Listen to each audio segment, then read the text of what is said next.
Super star Rajinikanth అంటే తమిళంలోనే కాదు తెలుగులోనూ భారీ క్రేజ్ ఉంది.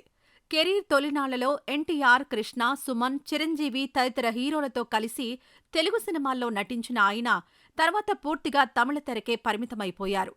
అయితే ఆయన ఏ సినిమాలో నటించినా అది ఖచ్చితంగా తెలుగులో డబ్బై విడుదల చేయడం సంప్రదాయంగా మారింది.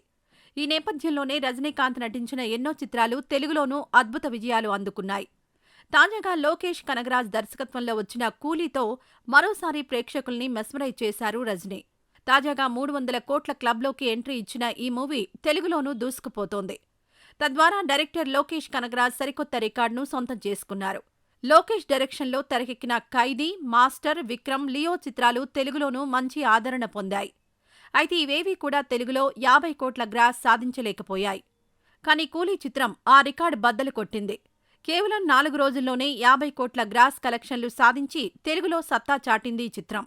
ఈ వార్త రజనీ ఫ్యాన్స్ కంటే లోకేష్ కనగరాజ్ అభిమానులకే కిక్కిస్తోంది. ఎందుకంటే రజనీకాంత్కి ఇలాంటి రికార్డులు కొట్టిన పిండే. రజనీ గతంలోనే ఈ రికార్డు చాలాసార్లు అందుకున్నారు. తమిళ డబ్బింగ్ మూవీగా వచ్చి తెలుగులో 50 కోట్లు సాధించిన చిత్రాలు మొత్తం 6 ఉన్నాయి. రోబో, రోబో 2.0, జైలర్, అమరన్, కూలీ చిత్రాలు ఈ ఘనత సాధించాయి. 6 4 రజనీకాంత్ సినిమాలే ఉండడం మరో విశేషం. కూలీ చిత్రం మిక్స్డ్ టాక్తో బాక్సాఫీస్ దుమ్ము దులుపుతోంది. ఈ మూవీ 4 రోజుల్లోనే ప్రపంచవ్యాప్తంగా 375 కోట్లు వసూలు చేసినట్లు ట్రేడ్ వర్గాల అంచనా. దీంతో ఫస్ట్ వీకెండ్లోనే అత్యధిక కలెక్షన్లు రాబట్టిన తమిళ మూవీగా రికార్డు క్రియేట్ చేసింది. ఈ రికార్డు గతంలో లియో 370 కోట్లు సాధించిన చిత్రంగా ఉండేది.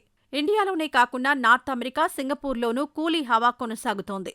సింగపూర్లో కేవలం 3 రోజుల్లోనే 1 మిలియన్ సింగపూర్ డాలర్లను దాటేసి 2025లో ఈ ఫీట్ సాధించిన తొలి కోలీవుడ్ మూవీగా నిలవడం మరో విశేషం.